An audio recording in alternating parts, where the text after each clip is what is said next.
बिस्मिल्लाहिर्रहमानिर्रहीम। अल्लाहुम्मा सल्लि व सल्लिम दाइमन अबदा।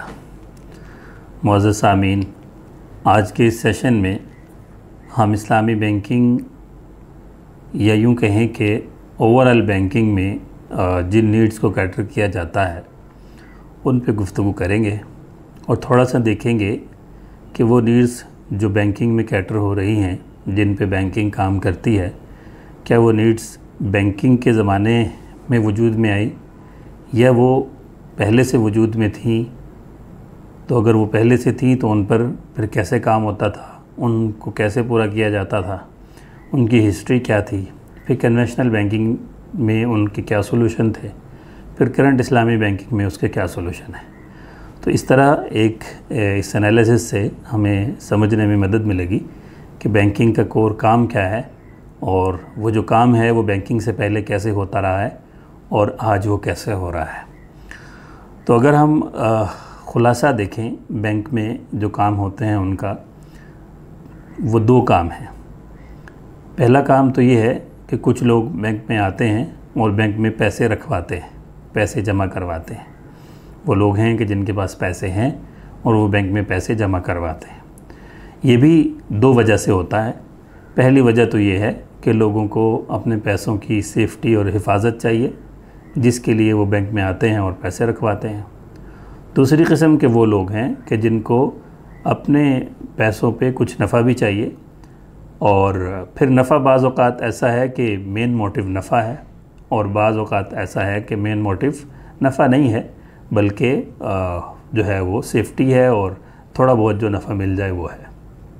तो ये तो वो लोग हैं जो बैंक में आते हैं और इसलिए कि उनके पास पैसे हैं और वो पैसे बैंक में रखवाना चाहते हैं। दूसरा वो लोग हैं जो बैंक में आते इसलिए हैं कि वो बैंक से पैसे हासिल करना चाहते हैं। अब वो बैंक से पैसे हासिल करना चाहते हैं, ये भी दो तरह के लोग हैं। एक तो वो लोग हैं कि जो ज़ाती ज़रूरियात के लिए, जो रोज़मर्रा की ज़रूरियात हैं, उनके लिए पैसे लेना चाहते हैं। जैसे घर है, मकान है, गाड़ी है, इस तरह की चीज़ें हैं जो रोज़मर्रा की ज़रूरियात में शामिल हैं, उनके लिए पैसे लेना चाहते हैं। और दूसरी किस्म के वो लोग हैं जो बैंक से अपनी कारोबारी ज़रूरियात के लिए पैसे लेना चाहते हैं। तो इस तरह से अगर देखा जाए तो दो किस्म की जो है ना ये ज़रूरियात चार हिस्सों में बढ़ जाती हैं। पहला हिस्सा वो कि जहाँ लोग पैसे देने आते हैं और मकसूद नफ़ा नहीं होता। दूसरे वो लोग जो पैसे बैंक में रखवाने आते हैं, मकसूद नफ़ा भी होता है। तीसरी किस्म के वो लोग जो बैंक से पैसे लेने आते हैं, मकसूद ज़ाती ज़रूरियात या रोज़मर्रा की ज़रूरियात को पूरा करना होता है। और चौथी किस्म के वो लोग जो बैंक से पैसे लेने आते हैं और वो अपनी कारोबारी जो ज़रूरियात हैं उनको पूरा करने के लिए पैसे लेते हैं।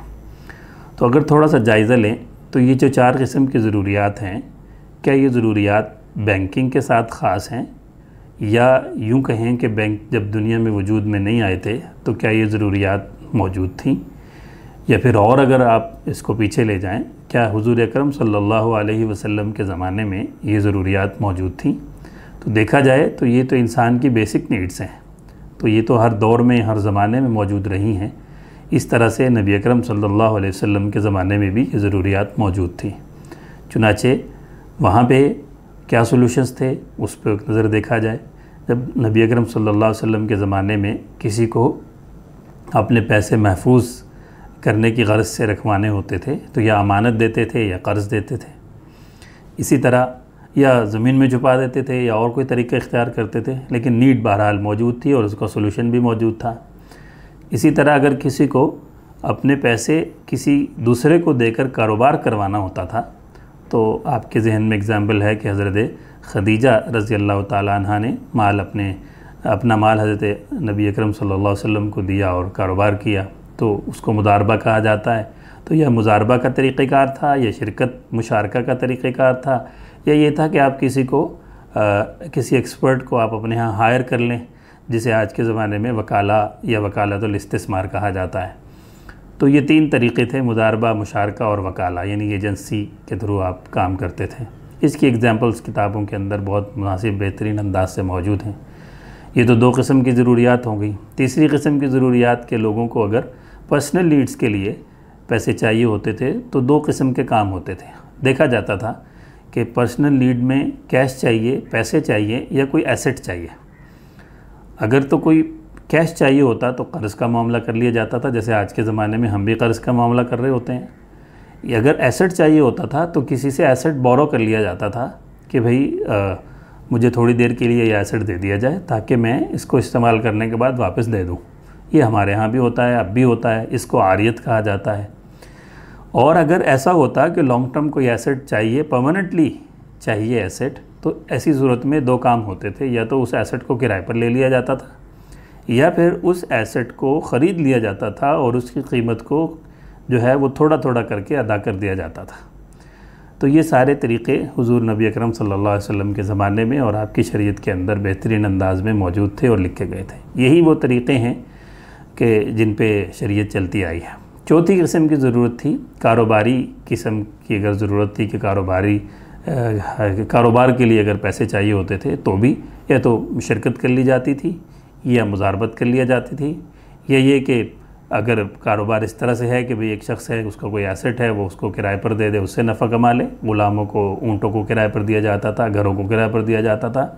इस तरह की अगर किसी ने एडवांस पे कोई काम करना है तो उसके लिए इस्तिस्ना और सलम के मामलात थे। तो पूरा इस्लामिक लॉ ऑफ कॉन्ट्रैक्ट था जिस जो कारोबारी ज़रूरियात को पूरा कर रहा होता था। तो यहाँ तक हमें थोड़ा सा ये बात समझने में मदद मिली कि ये सारी ज़रूरियात नबी अकरम सल्लल्लाहु अलैहि वसल्लम के ज़माने में मौजूद थी और फिर उन्हीं के जो सॉल्यूशंस उस वक़्त दरियाफ़्त हुए थे वो फिर चलते रहे और ट्रैवल करते रहे और यहाँ तक आए कि जो मॉडर्न बैंकिंग सिस्टम है, कॉर्पोरेट सिस्टम है, वो दुनिया में वजूद में आया। तो जब कॉर्पोरेट सिस्टम दुनिया में वजूद में आया, उन्होंने भी इन्हीं चारों नीड्स पे काम किया। और किस तरह से किया कि वो लोग जो बैंक में सिर्फ पैसे रखवाने आते हैं उनके लिए एक सेक्शन मुतारफ़ करवाया गया कि जिसको करंट अकाउंट कहते हैं। वो लोग जो बैंक में पैसे और नफ़े की गर्ज से रखवाते हैं उसको सेविंग अकाउंट या टर्म डिपॉज़िट कहते हैं। इसी तरह वो लोग जो पर्सनल ज़रूरियात के लिए बैंक से पैसे लेते हैं उसको पर्सनल लोन्स या उसको कंज्यूमर लोन्स कहते हैं। और वो नीड्स, वो लोग जो बैंक से कारोबारी ज़रूरियात के लिए पैसे लेते हैं उसको जो है वो कॉर्पोरेट लोन्स या उसको यूँ कहें एसेट्स कह दिया जाता है। तो ये वो चार चीज़ें जो इस तरह से जो मॉडर्न बैंकिंग थी उसने इसको अडॉप्ट किया। और जो मेन कॉन्ट्रैक्ट था या जो मेन सोल्यूशन था वो इन चारों केसेस के अंदर लैंडिंग बोरोइंग सोल्यूशन रहा। आज भी अगर आप कन्वेंशनल बैंकिंग के अकाउंट्स या उनके जो एग्रीमेंट्स हैं उनको देखें या उसकी जो इन डिटेल उनका लॉ है उसको देखें तो उसमें लैंडिंग बोरोइंग ही जो है वो प्रिवेल करता है।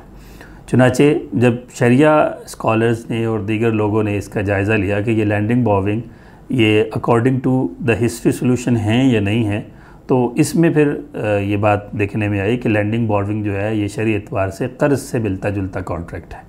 तो कर्ज़ के जो अहकामात हैं वो उस पर लागू हुए, तो नतीजतन वो एक ऐसा कॉन्ट्रैक्ट सामने आया जो सूद पर मुश्तमिल था। तो अलग से अगरचे किसी ने इसको ख़ास सूद के लिए ईजाद ना किया होगा, लेकिन बहरहाल उसकी जो इम्प्लीमेंटेड सिचुएशन थी वो ऐसी थी कि जो सूद पर मुश्तमिल कॉन्ट्रैक्ट की सूरत में मौजूद थी।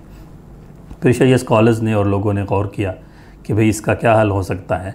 तो इन्हीं चार सेक्शन को फिर जो है वो वापस back to the origin history की तरफ लौटाया गया। चुनाचे इस्लामी बैंकिंग के जो सॉल्यूशंस हैं वो इस तरह से हैं कि करंट अकाउंट इस्लामी बैंकिंग में कर्ज़ की बुनियाद पर होता है, जैसा कि शुरू से ही उसके लिए अमानत और कर्ज़ वगैरह के तरीक़े मौजूद थे।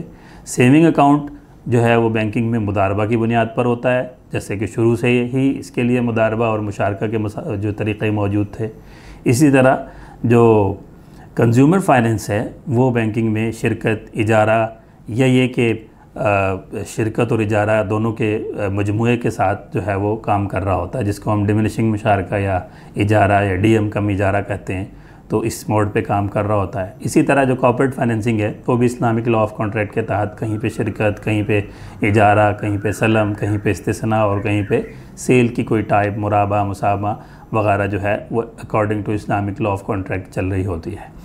तो ये पूरा सिनेरियो है जिससे हमें थोड़ा सा इस बात को समझने में मदद मिलती है कि आज की जो इस्लामी बैंकिंग है इसमें खुदा न खास्ता कोई ऐसी चीज़ ईजाद नहीं की गई है कि जो पहले से शरीयत में मौजूद नहीं थी, बल्कि एक शरई लिहाज से या दीनी लिहाज से एक सॉल्यूशंस, एक किस्म के सॉल्यूशंस जो चलते हुए आ रहे थे, वही सॉल्यूशंस जो हैं वो कॉर्पोरेट सिस्टम की वजह से डिस्टर्ब हो गए थे अकॉर्डिंग टू शरिया, उनको बैक टू द ओरिजिन किया गया है और उनको जो है वो वापस अपनी हालत पर लाया गया है।